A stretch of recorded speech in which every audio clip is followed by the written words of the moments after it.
Olá, senhoras e senhores, tudo bem? Hoje eu vim aqui para trazer para vocês um tema muito importante. Suportes, resistências, linhas de tendência, linhas de canal, mas afinal de contas, o que é isso? A gente fala tanto no dia a dia, mas eu vou trazer para vocês de um jeito um pouquinho diferente ali do que você está acostumado a ver, porque a gente vai falar também sobre oferta e demanda. Você sabe o que é isso? Tem um estilo de trade até que estão usando muito lá fora relacionado a esse tema.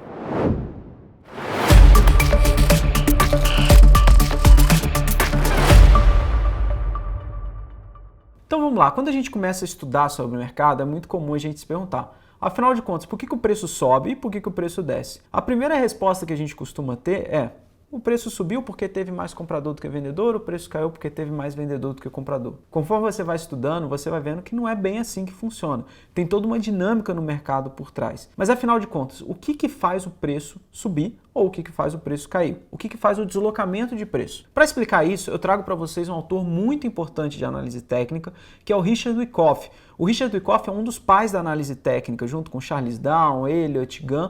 Lá da década de 20, década de 30, ele pegou algumas coisas de economia, né, e aí ele construiu algumas leis, que são as 3 leis de Wyckoff, a lei de oferta e demanda, a lei de causa e efeito, a lei de esforço e resultado. A gente vai focar em uma delas, que é a lei da oferta e demanda. O que é oferta e demanda? Eu vou trazer o conceito de Wyckoff. Ele é um pouquinho diferente do que o conceito que a gente usa classicamente na economia, que tem as curvas de oferta e curvas de demanda. O Wyckoff, ele diz que se a demanda for maior do que a oferta, os preços sobem, e se a oferta for maior do que a demanda, os preços caem. Se oferta e demanda são iguais, os preços permanecem em equilíbrio. O que Richard Wyckoff quer dizer com isso? Um negócio ele só é fechado na bolsa quando você tem um comprador que encontra um vendedor. Segundo a teoria de leilões, o mercado ele é um ambiente que ele foi criado para isso. A natureza do mercado é ser um ambiente onde compradores e vendedores se encontram. E o mercado promove as trocas, promove a liquidez. No mercado a gente tem 2 tipos de ordem, as ordens passivas e as ordens agressivas. As ordens passivas elas revelam a intenção dos players. Então eu trouxe para vocês aqui no exemplo, detalhe, né? O livro que eu estou usando nessa apresentação é o livro A Metodologia Wyckoff em Profundidade, do Rubem Vilermosa, e é um livro muito legal de você ver e ele vai ser bastante usado por aqui. Eu trouxe um exemplo do livro que tem um ativo qualquer com preço de 100. À esquerda você tem as ordens de compra, que representa a força da demanda, e na direita você tem o ESC, que são as ordens de venda, que representam a força da oferta.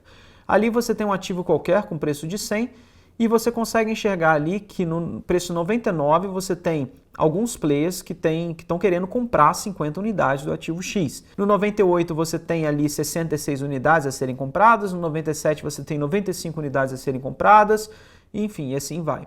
No lado direito você tem as quantidades que estão querendo ser ofertadas.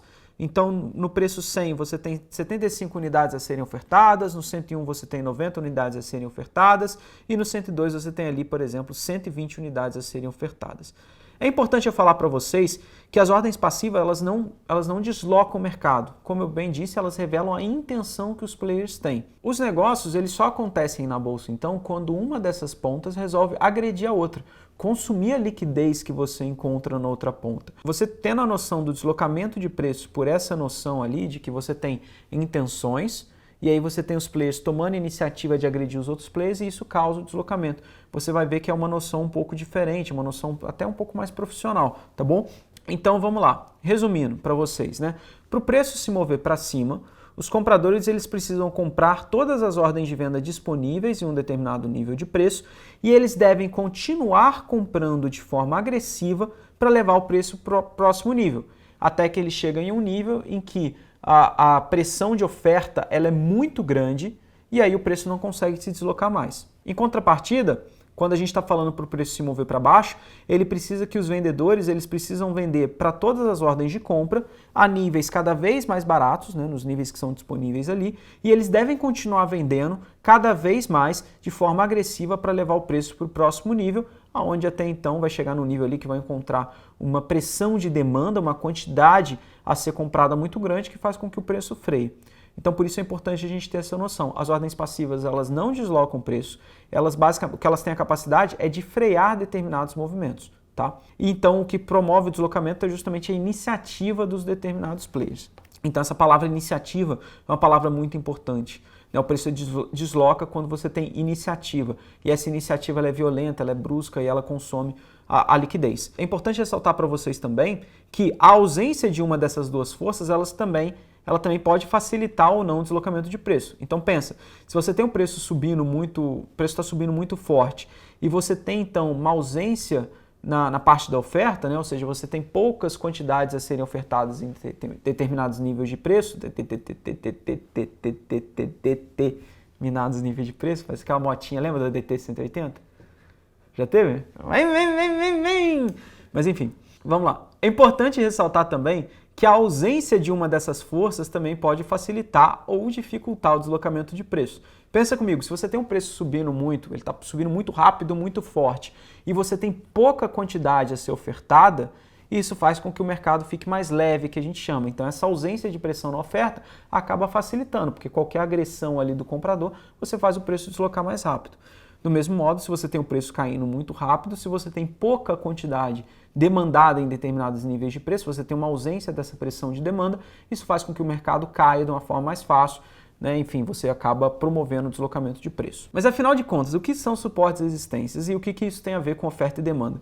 Eu trouxe para vocês uma definição clássica do Edwards e Magee, lá de 1948, que ele define suporte como nível de preço no qual existe uma quantidade suficiente de demanda para parar e possivelmente reverter por um tempo uma tendência de baixa. E aí os autores dão a definição inversa para resistência. A ideia é que, à medida que os preços vão caindo e o preço vai ficando mais baixo, naturalmente ele chega em um nível no qual começa a encontrar mais compradores, né? Ou seja, você consegue ali uma pressão de demanda maior, você tem uma quantidade demandada maior naquele nível de preço. Em algum momento esse preço cai o suficiente para que esses compradores eles estejam dispostos ali a absorver todas essas ordens de venda no mercado, então o mercado ele para de cair.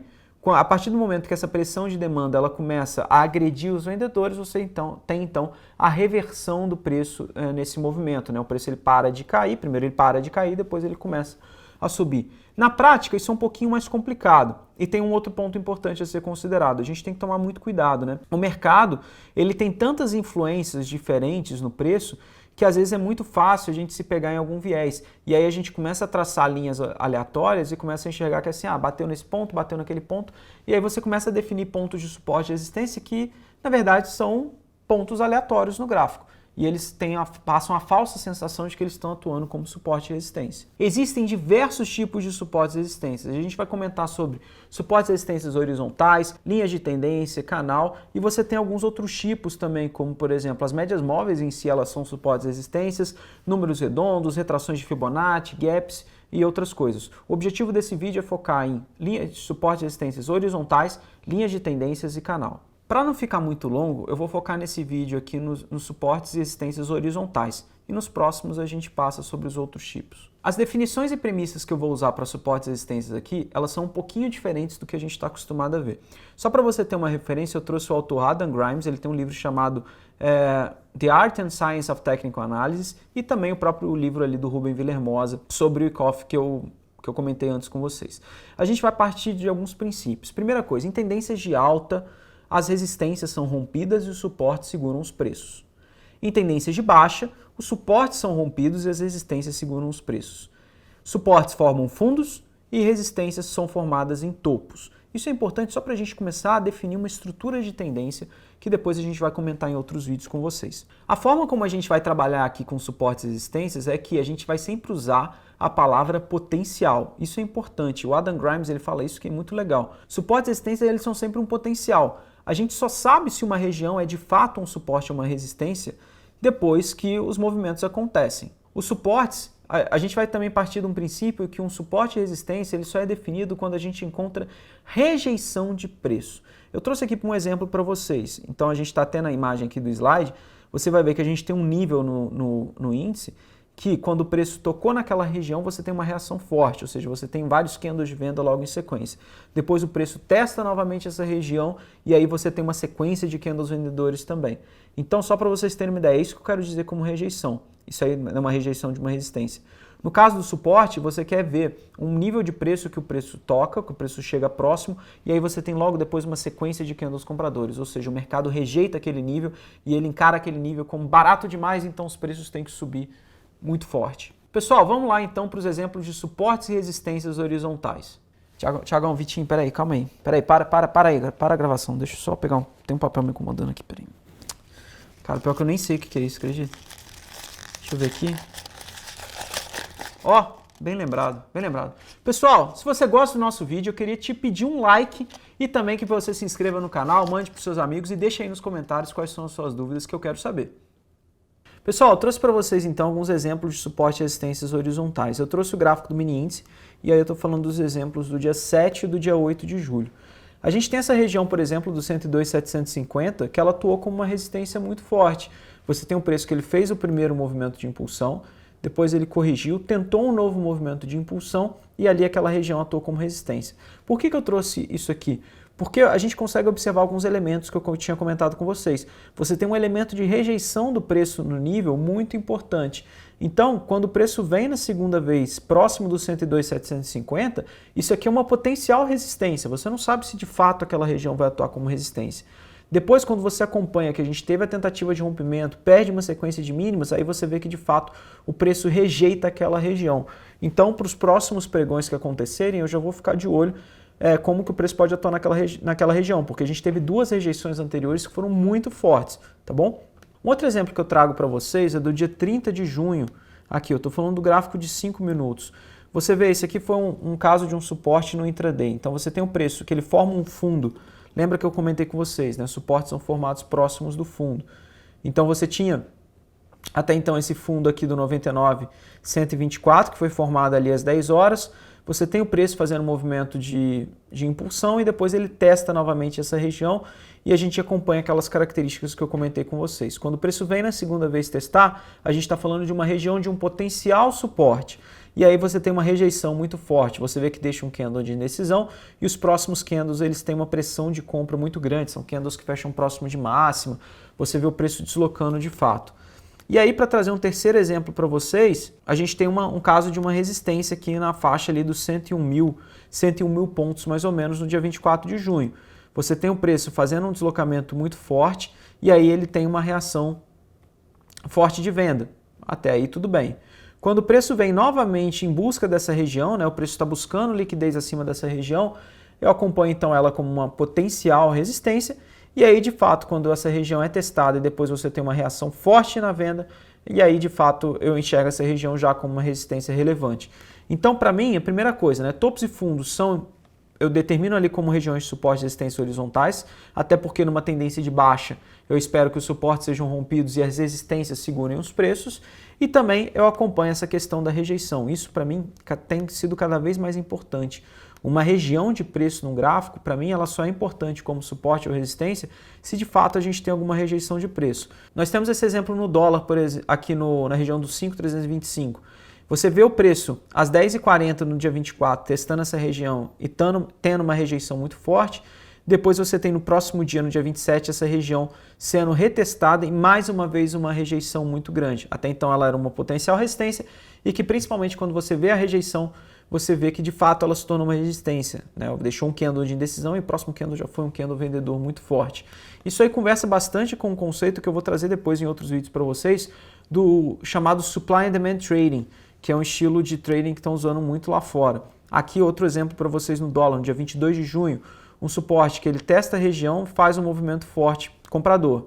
Até então, beleza. Quando o preço começa a cair novamente, essa região aqui é um potencial suporte e de fato ele atua como suporte, principalmente por conta da rejeição.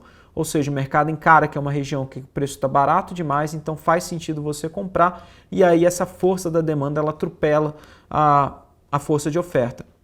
E aí a gente pode passar várias e várias horas achando vários e vários exemplos aqui para vocês, como por exemplo essa região aqui dos 5,249, não tão nítido quanto os outros exemplos, mas que o preço testa essa região e rejeita. Ele rejeita tanto que ele abre com gap de baixa muito forte no próximo dia. Então isso aí também para mim é um sinal de rejeição.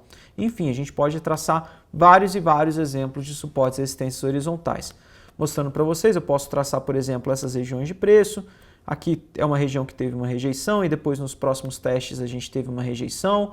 Eu consigo também definir a tendência e traçar ali quais são os topos e fundos dessa tendência. Então, por exemplo, aqui no dólar, no último dia, a gente está gravando esse vídeo. Se eu acompanho aqui no dia 1º de julho, eu tenho, por exemplo, essa região dos 5,379. Se o preço vier testar essa região, eu traço ela ali como uma região de resistência importante. A mesma coisa os fundos, enfim, e aí a gente vai determinando. Lembrando que a gente só sabe se de fato uma região suporte ou resistência se a gente tem, depois que ela acontece, e também se a gente tem uma rejeição forte de preço. Beleza? Pessoal, esse então foi o nosso vídeo sobre suportes e resistências horizontais. Eu espero que você tenha gostado e eu convido também você a se inscrever no canal, deixar seu like e compartilhar com seus amigos.